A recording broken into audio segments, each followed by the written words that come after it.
Hey guys. I don't think I was. There is enough room that you can. Yeah, I was gonna go right here. Also, I am gonna try to get a halfway decent recording out of this class.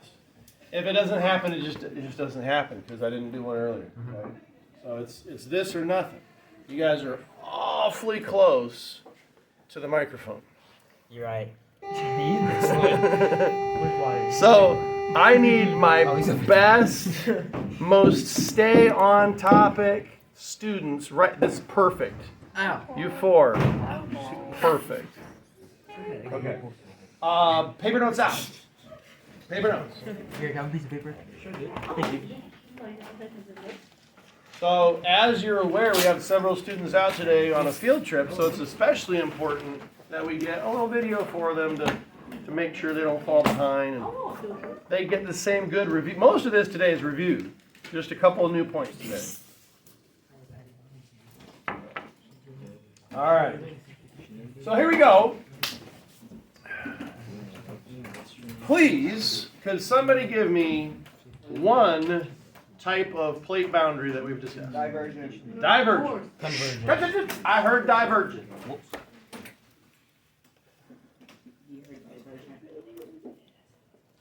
Can somebody give me a second? Convergent. She Convergent. stole my answer. Airball. Wow, I can't spell it, but we know it. No, I still can't spell it. Did he ask for a third one? And then finally, Transform. transform. AKA Subduction. What? Oh, Brennan. Don't gonna answer. Strike. Strike slip. Strike slip. Oh, Strike slip, transform, AKA the other thing, right? All right. Guys, which of these three, divergent, convergent, or strike slip, can result in earthquakes? Transform. The strike slip. Divergent. Convergent. Divergent. The strike slip. What? All of them. All of them. All of them. Trick question. Leave it to die. He got it. All of them. Okay. Which, I want you to think though, which of the three do you think would result or have the capacity for maximum destruction? Transform. The most powerful earthquakes. Divergent. No, convergent. All of them. Sublime. No, there's definitely, in the way I phrased it, it definitely makes you think, okay, there's definitely a difference here. All right, so think about this. If you slide past somebody, okay? If you just slide, like you're in a tight space, like on a subway or something, not that we have those around here, and you just kind of like slide past somebody, is there a little bit of friction? Yeah. But is it like going to ruin your day? Yes. Yeah, it depends. Well, it depends. Well, come here. Oh, yeah. Come here. Oh, boomstick 'em. Not on the camera, just come here. Come on. Boomstick 'em. Come on. Let's go. You can't walk up. All right. Depends on their So hygiene. we're gonna walk. Stop right there. Now we're gonna start walking, and we're gonna slide past arms, okay? Boom.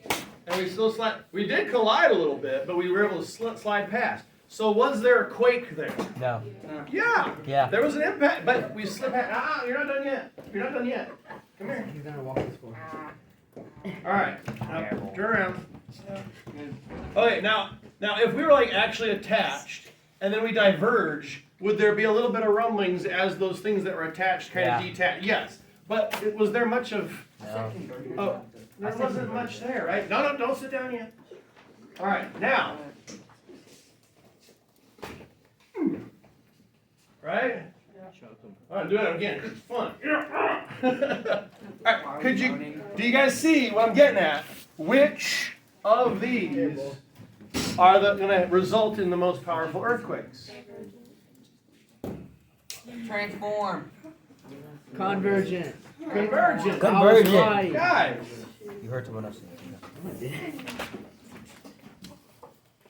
You've got massive plates of crust running into each other. Most powerful quakes. The side conversations, if they don't stop, I might as well just turn it off. Okay? So convergent boundaries result in the most powerful quakes. Okay, so if you have, for example, if you have ocean crust, okay, running into continental crust, how is it going to run into it? Wait, what do you mean? How? Describe, it's going to run into it, or they're just going to like, boom, and stop? It's gonna go on top of it. Which one's going to go on top of which? The ocean, Ocean the is gonna go on continental top of crust the will go on top of the ocean. The continental crust is going on top of the ocean. Why? Okay, so continental crust will be up top. Why? Because it's above. Because it's an island. Has a higher mass. Alright, I've got everyone near the mic answering that's not thinking back to when we went over it. Who's thinking back to when we went over this? Why is it that the continental crust floats Oh, magma. on top Because it's of more the dense. ocean Convection. crust? It's Mid more ocean dense. ridges. It's more dense. Convection. Whoa, what? Convection. it's more dense. Which is more dense? Oh. Oh, The no. continental crust. If it were more dense, then why would it float on top? Ocean crust is more dense. The ocean crust is more dense. And it's thinner. So it subducts beneath the continental crust. As it's doing so, there's friction here. Also, when you have subduction zones, okay, you've got this ocean crust diving beneath the continental crust. Isn't there water here? Yeah, indeed. If this is being pulled down, occasionally won't parts of it try to spring up? Yeah. When that happens, doesn't it displace the water up? Yeah. Which would result in a what? Tsunami. A tsunami. Guys, a subduction zone like this is a double threat. Not only can it result in the most powerful quakes, but it can be accompanied by tsunamis. Okay, what if we've got continental running into, I'm going to cut this subduction zone back a little bit here to make room. What if we got continental running into continental? Not Earthquake. continental. You're going to have earthquake, sure. What's going to happen there? A rift. What might you have building? A rift? A rift is when things come apart. Oh, no. We're talking about a convergent boundary. Mountain. Mountain building. And I don't mean volcanic. I mean the full-on, like Himalayas here, right? Mountain building. Put it in your notes. All of it. Yeah. You can shorthand where you can. I mean, I feel like I've already shorthanded the heck out of it. What other kind of crust-on-crust collision could we have? We have Oceanic. ocean on continent. We have continent on Oceanic continent. and ocean. Ocean on ocean. Okay, good. So we have ocean crust colliding with more ocean crust. What the heck is going to happen there? Tsunami. Another tsunami. Wait. What kind of interaction? What? Oh, I'm trying to oh. think of words. So she says they'll both try to go down. A whirlpool. A No, mid-ocean ridge. one of them's Trench, gonna. trench. Shh, one of them is. Guys, a ridge is formed at divergent boundaries. This is convergent. You could have a trench. Whirlpool. Okay, check it out. Back to our ocean on continent. There would be a trench here, wouldn't there? Yeah. That deepest part. But guess what? Ocean on ocean, one of those plates is going to subduct beneath the other two. Which one do you think is going to subduct beneath the other? The more dense. The more dense one. Which one is more dense and heavier? The younger ocean crust or the older ocean crust? Young. The older it is, the heavier and denser it becomes. Okay? So, it's going to, so older, put that there, older ocean crust is going to subduct beneath younger. Well, why is it more dense and heavier just because it's older? It's because it's moved further away from when it came up as fresh magma, right? It's had more time to cool. As it cools, it becomes more dense. And stuff's deposited on top of it, right? All along. Okay. You'd have a subduction zone here too, just like there, and you'd have a trench there too, just like there. The difference is we tend to see the deepest ocean trenches when you have ocean on ocean crust. So on my Google machine up here on Google Earth, we're going to back out to the deepest of the deep. What trench is this? Mariana. The Mariana Trench. Very good. So what we have going on here, deepest trench on the planet, you've got ocean crust, the Pacific, traveling this way. You've got the Philippine crust right here, and the Pacific is diving beneath it. Okay? That's where we get our deepest trenches. Any questions on convergent plate boundaries?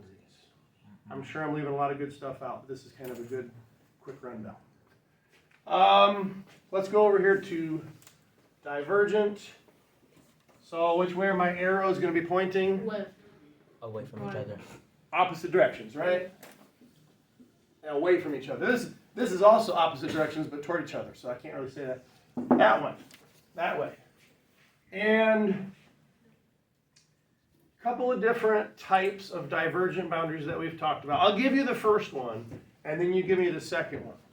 So if it's at sea, so if we have ocean and ocean crust, right? Well, I already have the arrows. I don't need more arrows.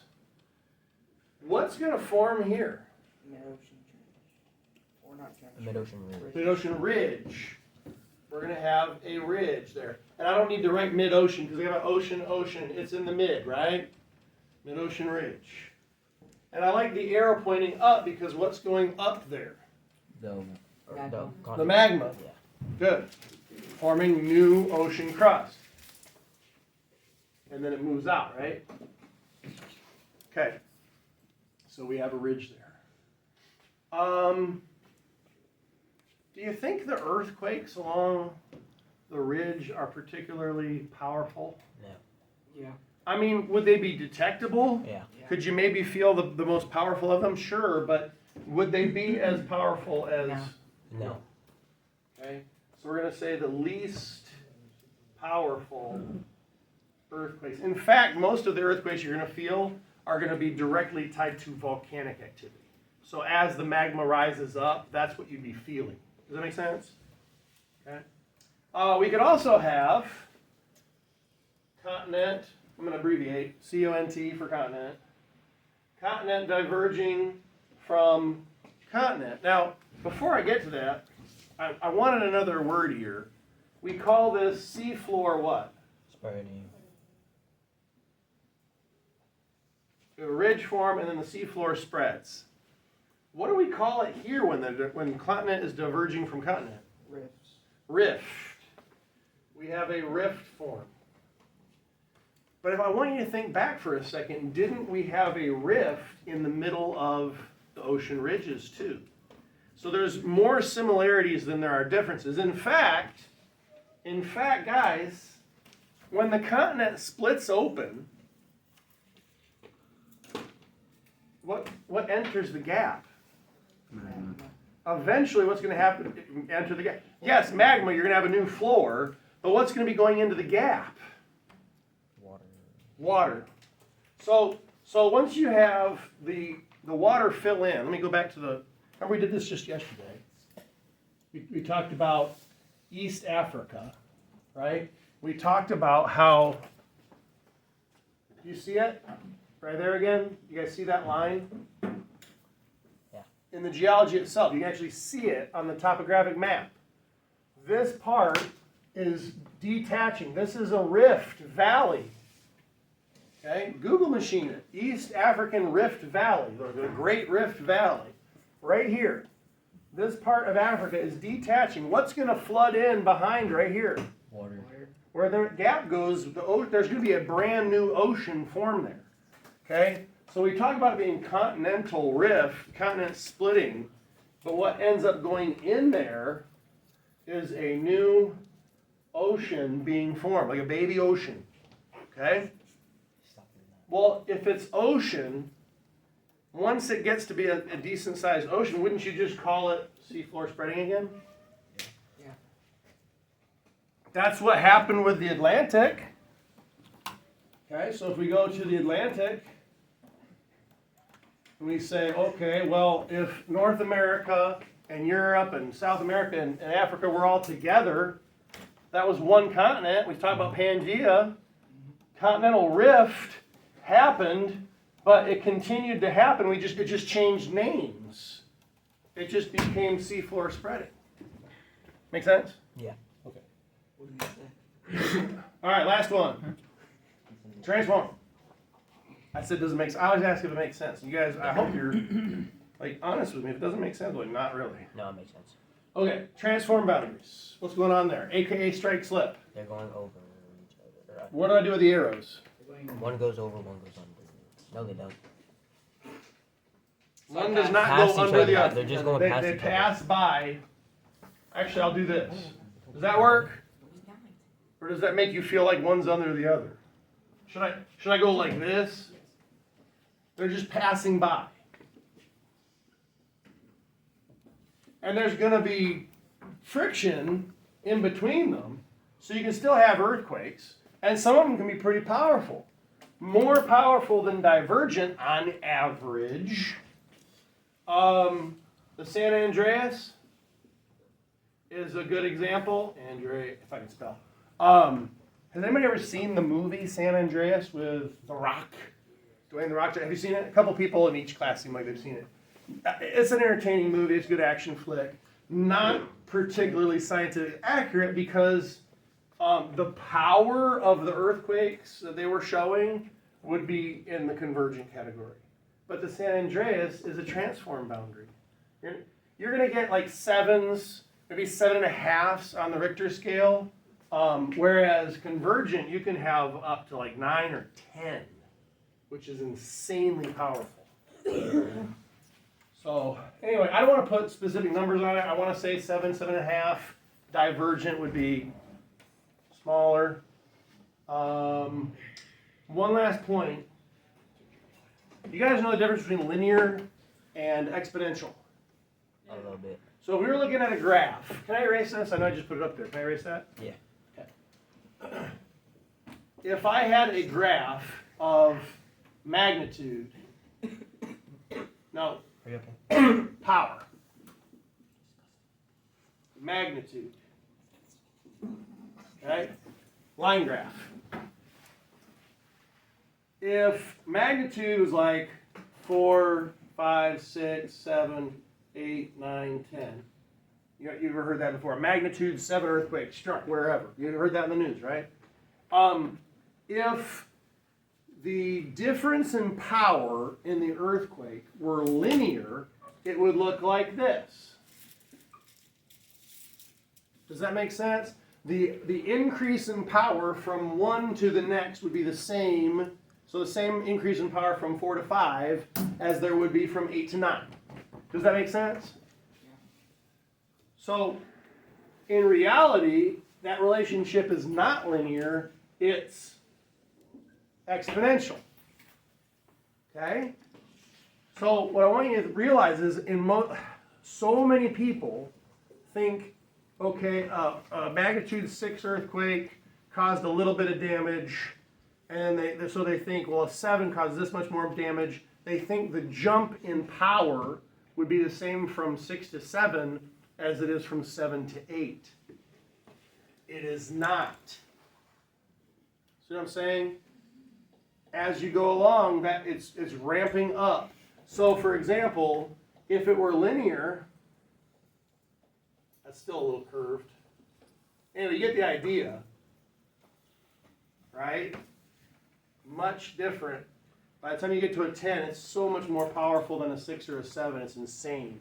And you can get to a 9 or 10 in a convergent zone, a subduction zone type of earthquake. All right, any questions on this stuff?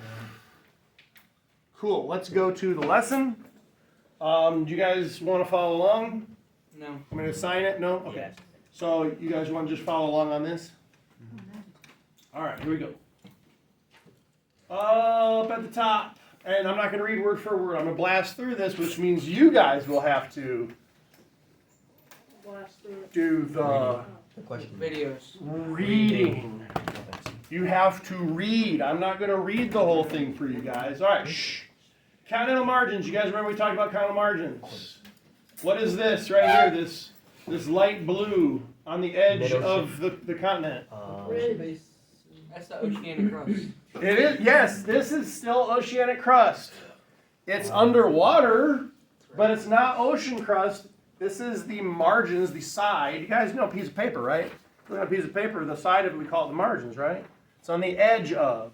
Well, a continental shelf or continental margin is on the edge of the exposed to air continent. But this is still continental crust. It's still thicker.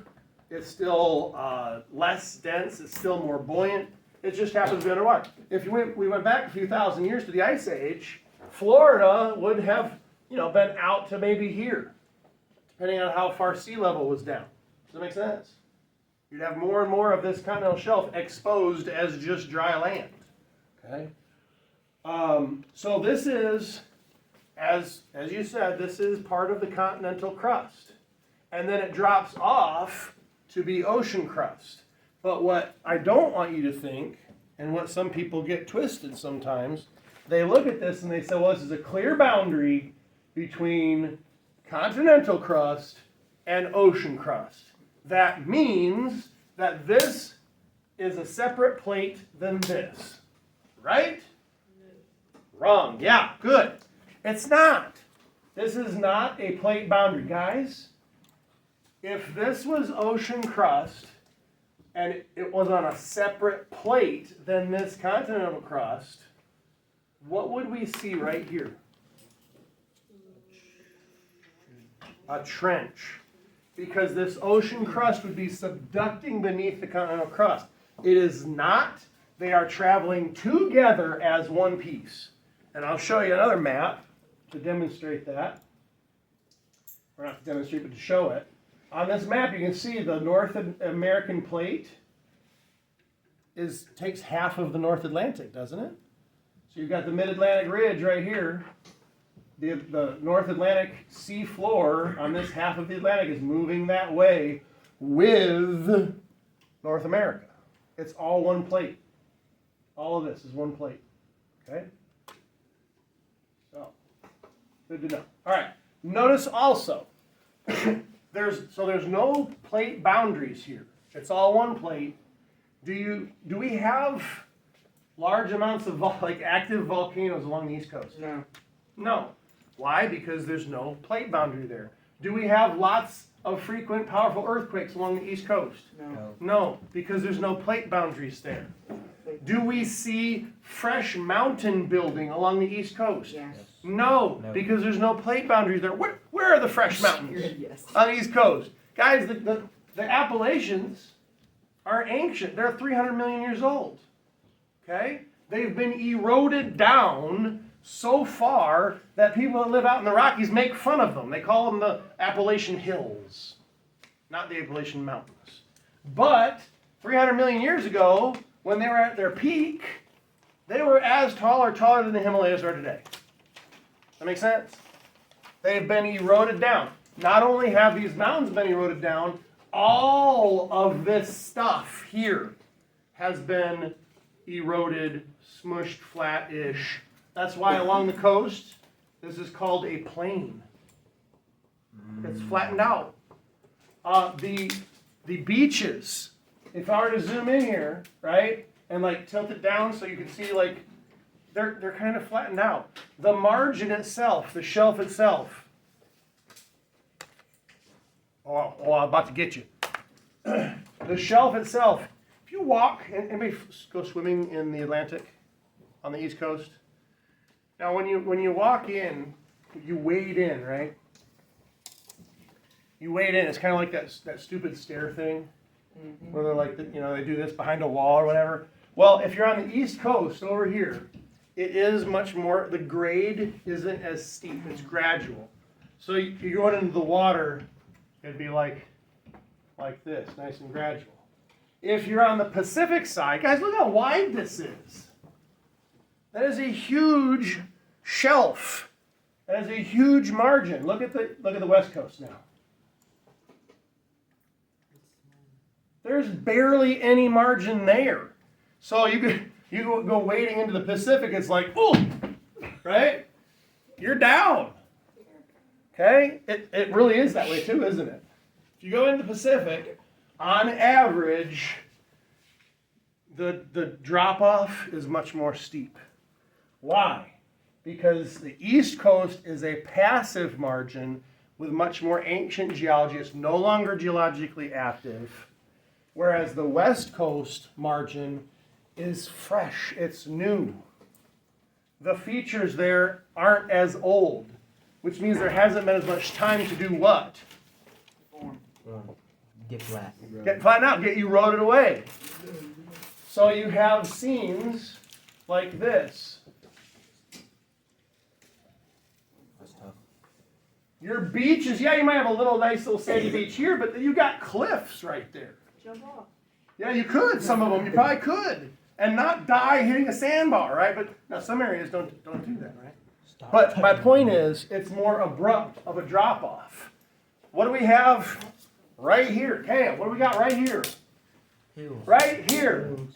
Huh? Hills. Hills, there's mountains too. I mean, by a lot of people's definitions, these are mountains, right? And they're right up against the coast. There's almost no margin there. Does that make sense? Versus, this is an active margin versus a passive margin like that. Where it's like super flat, you can wade out for maybe 100 feet before it gets deep, right? Or more. All right. Let's go back to the reading. In your notes, put this in a way that makes sense to you. I'll talk while you write it. An active continental margin is one in a geologically active area. That means that you're near a plate boundary. Active margins are near plate boundaries. They have relatively newer features. Heck, they've got active volcanoes up and down the West Coast, don't they? Yeah. To the Pacific Northwest? Absolutely. You've got a transform boundary in Southern California from, what, midway on down. San Francisco on down. So you have earthquakes there. Active margins, you'll have that. You'll have volcanism. You'll have earthquakes.